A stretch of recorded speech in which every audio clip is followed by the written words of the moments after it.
शरद पवार आज मुख्यमंत्री देवेंद्र फडणवीस यांची भेट घेण्याची शक्यता आहे। दुपारी सह्याद्री अतिथीगृहावरती या दोन्ही नेत्यांची भेट होणार असल्याची माहिती मिळते। साखर कारखान्यांचे प्रश्न, शेतकऱ्यांच्या समस्या आणि कंत्राटदारांच्या समस्यावरती या दोन्ही नेत्यांमध्ये चर्चा होणार असल्याची माहिती मिळते। राज्यातील वेगवेगळ्या विषयांच्या संदर्भात देखील पवार हे फडणवीसांशी चर्चा करणार असल्याची माहिती मिळते।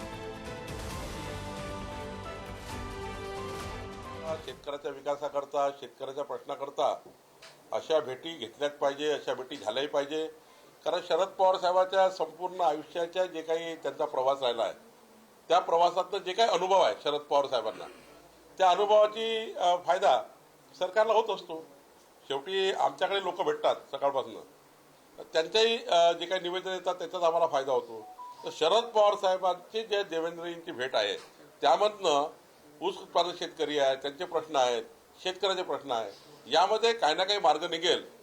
कुणी मुख्यमंत्री असला, उद्या तू जरी मुख्यमंत्री झाला तरी आमचं काही काम निघालं तर आम्ही तुम्हाला भेटायला येणार। सत्तेवर कोण आहे आणि विरोधी पक्षात कोण आहे हे महाराष्ट्रात पद्धत नाहीये।